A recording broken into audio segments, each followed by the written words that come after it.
All right, cool. That's cool. All right, I'm Matt. We're gonna talk about some New York City etiquette by a New Yorker for non-New Yorkers. I'm assuming most of the people here are transplants, so let's get into it. We got a lot to cover today.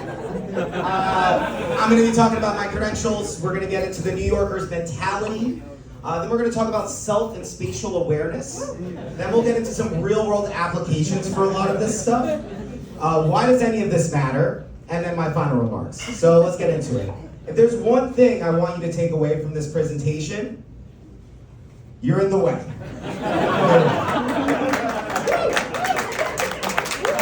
Thank you. A little bit about me. I'm a fourth-generation Brooklynite. I come from a long group of people. My family, my bloodline is a history of checkers and timekeepers working down the piers. We did all the order. We know how the system works. We know the most efficient way to move.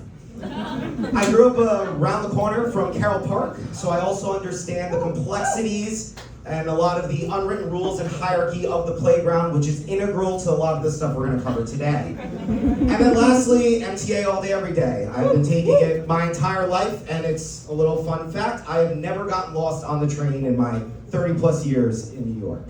So, I know what I'm talking about.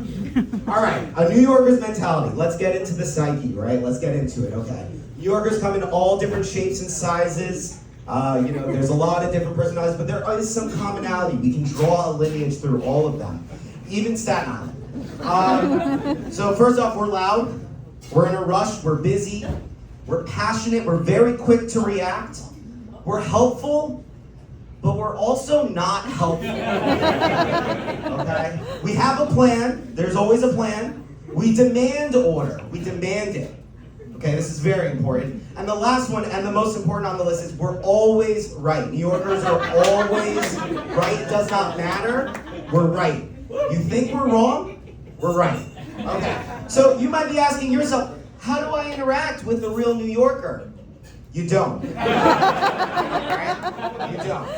What you're going to want to do is you're going to try and want to make eye contact with someone. If you need directions or something, that person who makes eye contact with you is the weak link. They will help you.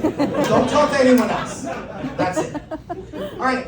Are all New Yorkers angry? Great question. Great question. Yes. Yes.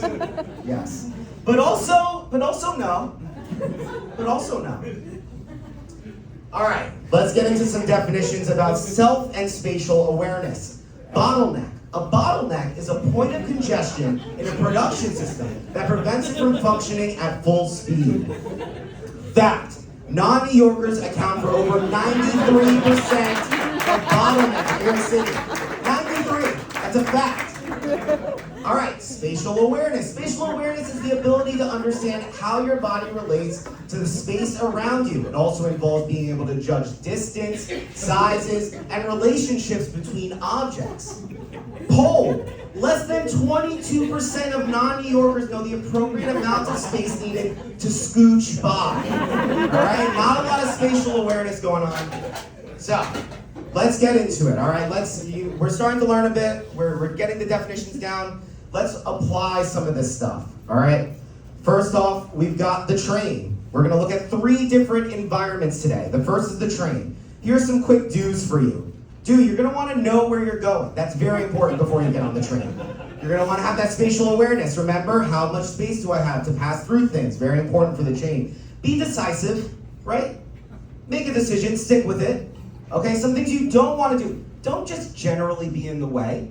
Don't be in the way, right? Move.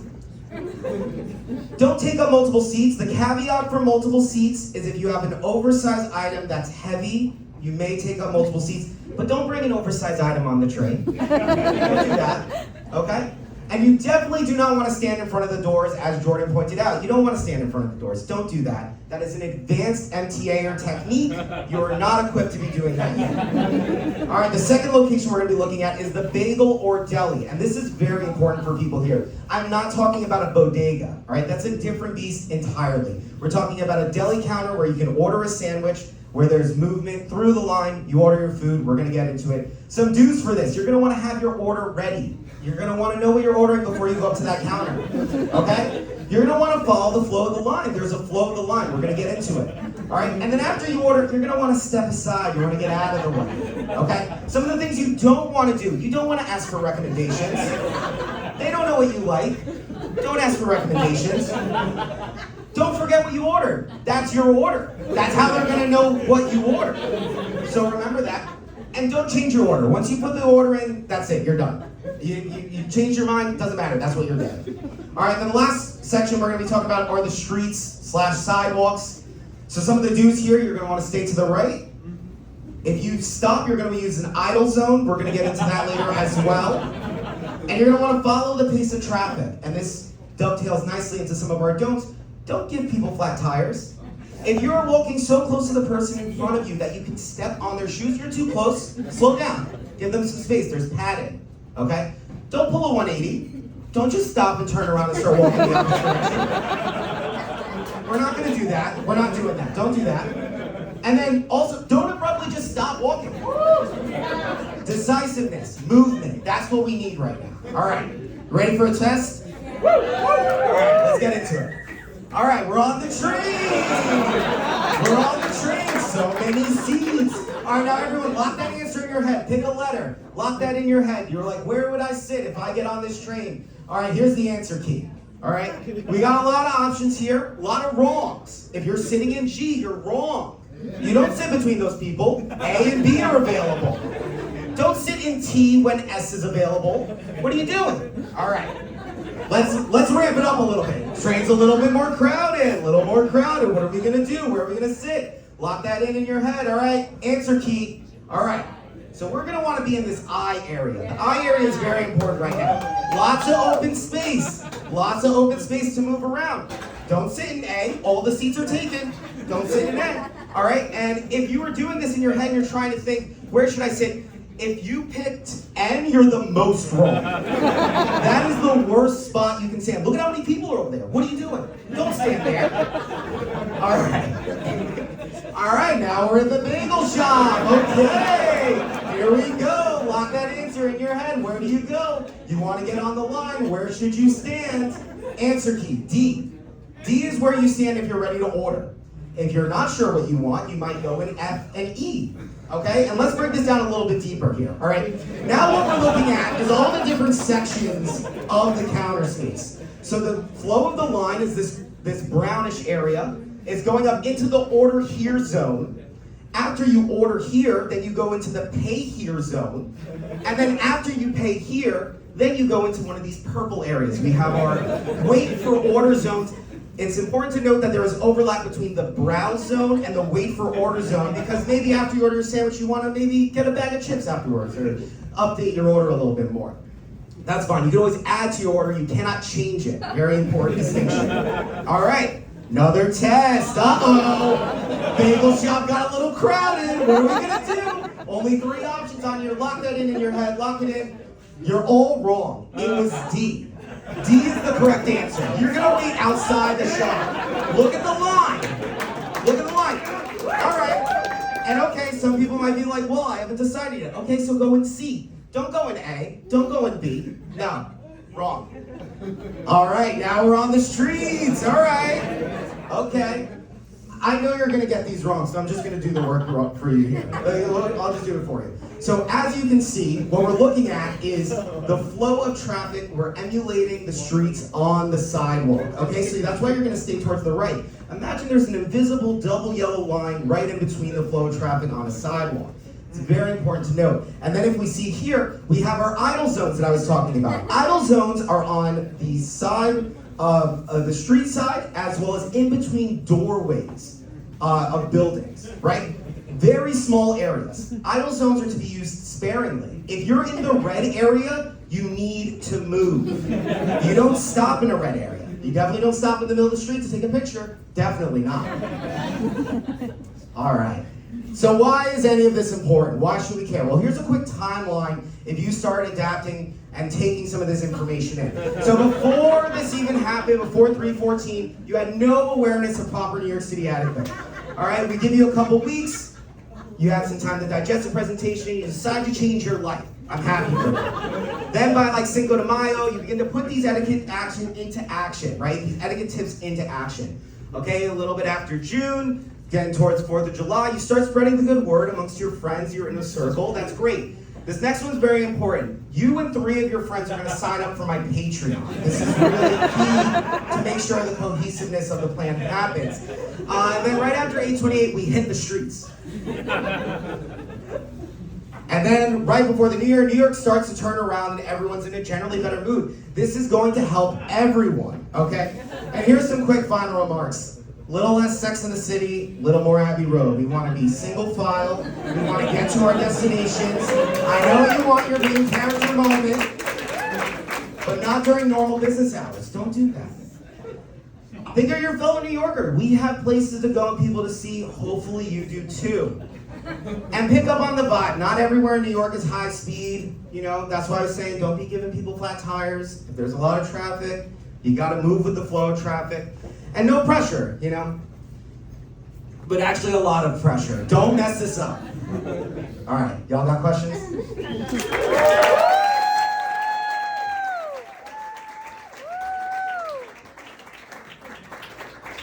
Where's the other mic? Oh wow, a lot of questions. You're just hanging on to that? Nice. Great job, Matt. Thank you. Give it for Matt Alioto. Before we go to the audience, I have a few questions. One, why are you so angry? It's just in my blood. And a lot of the times, it's not even necessarily that I'm angry. It's just that, like, this is what I sound like. You grow up in a household with Italians, and this is just how you end up sounding. So whether I'm angry or not, it sounds like I'm angry. Yeah, I know, I was joking, but now you sound angry. Yeah. You did it first, but okay, another question.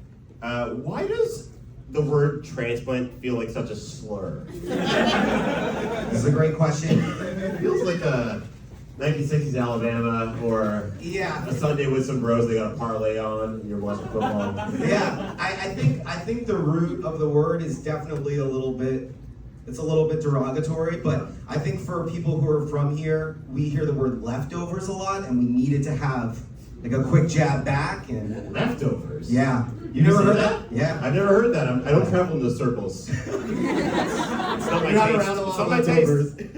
I don't want to be around people who say that kind of thing. I appreciate that. Especially as a unrepentant gentrifier. I just wouldn't do that.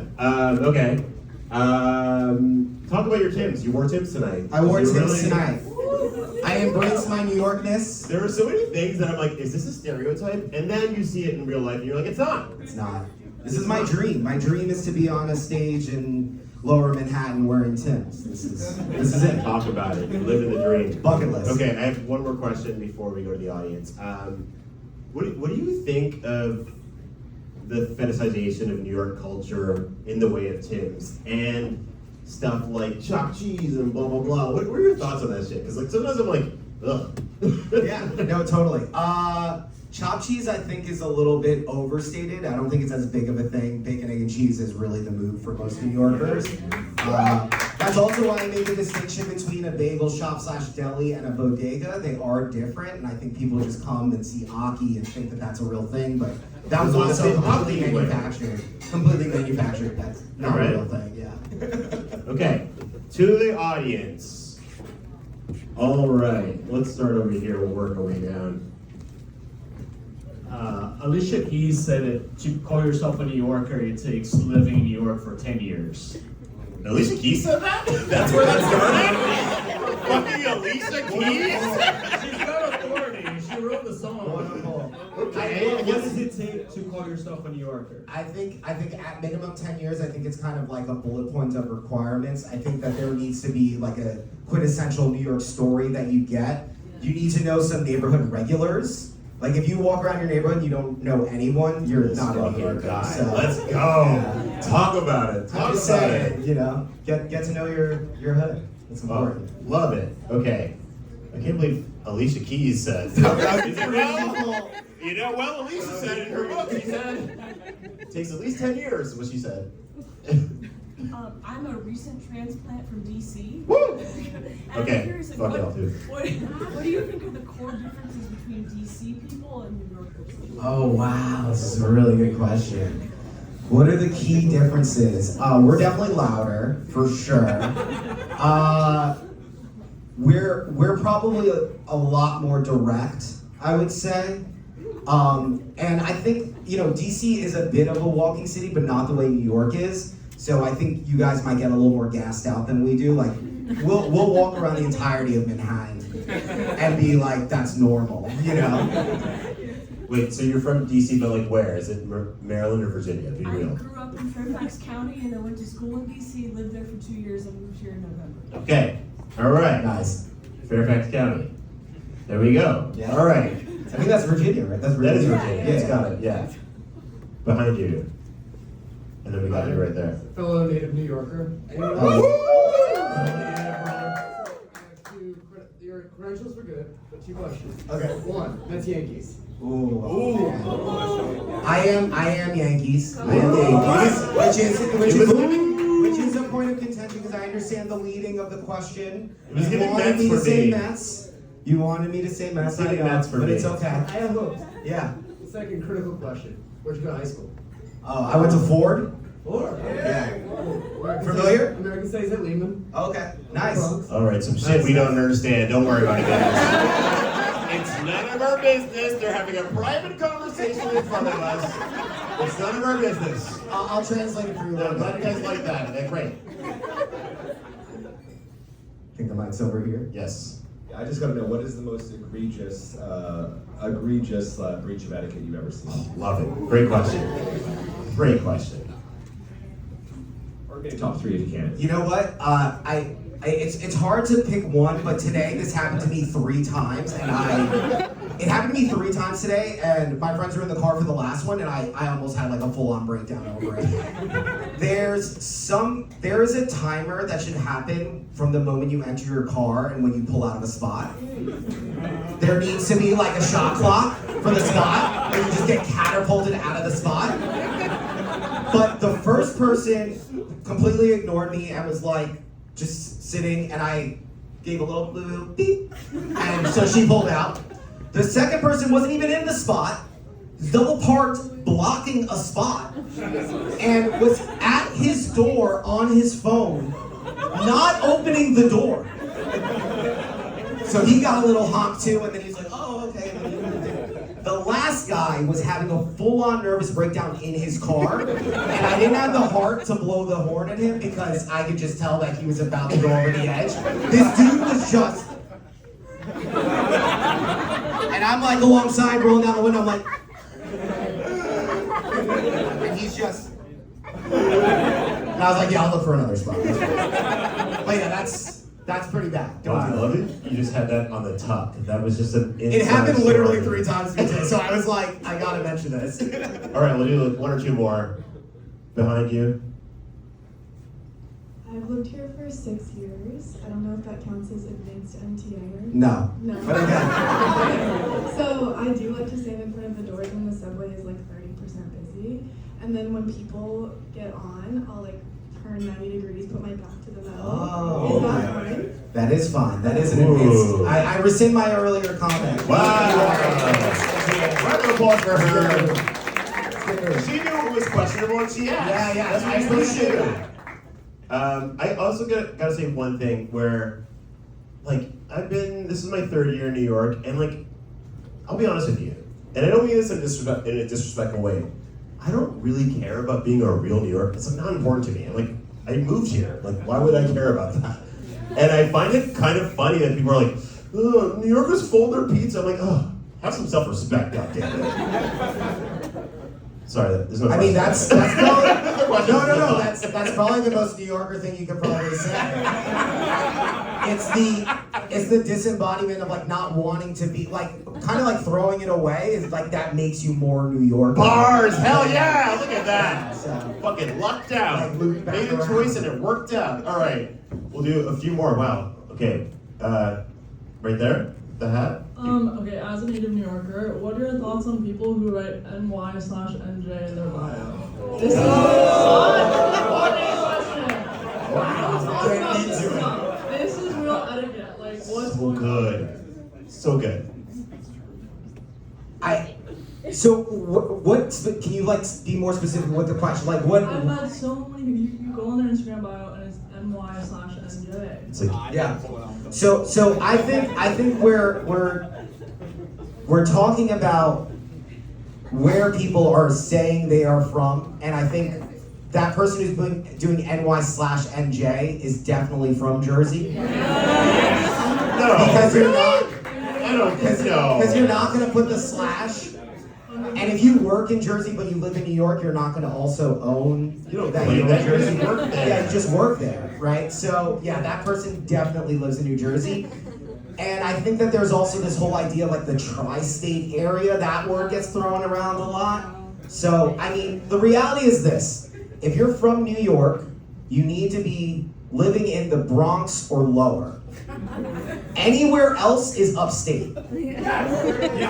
All right. Anyone from Westchester? Somebody Yeah, felt that exactly. their soul. It's like, Westchester, upstate. Nyack, upstate. White Plains, upstate.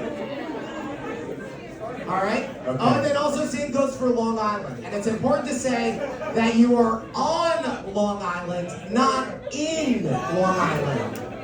Okay. Very important. I love that question. We'll do a few more, but like, I was thinking, I almost put it in something I was going to ask you about, or something I was going to put in my presentation, but it's like, you know, people you just see like NYC/Iowa or something like that? NYC/San Jose. What the fuck is going on? You live in San Jose. No, that's crazy. That's crazy. People do it all the Don't do time. that. Don't Okay, do that. a few more questions. Where we go? Let's go over there. We got you next. We got you next. We got you next. A quick one. When is it okay or not okay to lean against a subway pole? Ooh, this is a Great good question. question. Great question. It does depend on capacity. It also depends on what's going on. Are you like on your phone or are you just leaning? Because some people do this move where they're on their phone and they wrap their arm around the pole. That's a no. Doesn't matter how crowded or not crowded the train is, don't do that. So if it's pretty empty, if there's room for you to kind of lean on the pole, that's fine. But if you see other people trying to hold the pole, don't lean on it. Definitely not. No, that's going to be a no. I have a question. What do you think when someone just has like a little napkin and they just put it on the pole? I'm almost like, get a fucking glove, goddammit. Yeah. I don't care what time of year it is. I get it, but like, come on, have some self-respect. Once again, self-respect's important to me. Yeah, totally. You know, it's probably a good move. That pole is filthy. It's disgusting. But you know, Disgusting. that's part of like the New Yorker. Like you got to build up that immunity. If you're always using a napkin, you're just gonna get sick the next time you go on. Yeah, fuck Dr. Fauci! That's it. Talk about herd immunity, baby. You lick that pole. Don't lick the pole. Don't lick the pole. Don't do that. Okay, we'll do one more question. You got it. Hi, just curious if you could talk a little bit about like bicycle etiquette and what you think about and what you think about like mopeds and electric bikes in bike lanes, stuff like that. Yeah, all Love it. Just no to all of it. I gave this some serious thought. I started to build the presentation and I started to jot down some quick notes on bicycles specifically, and the presentation went well over the 10-minute limit. And I couldn't bring myself to cut it down because I had so much like very strong opinions about this. But just no to all of it. I can't stand it. And I think it might be because I started driving from a young age and I just like immediately started hating bicyclists. And before I was driving, I was walking and I also hated bicyclists. So there was never a moment where I was like, oh, someone on a bike could be a good person, right? Like, I just never had that moment. So, yeah, All right, I'm that's sorry. the end of Eric Adams. It's time for Matt Aliano.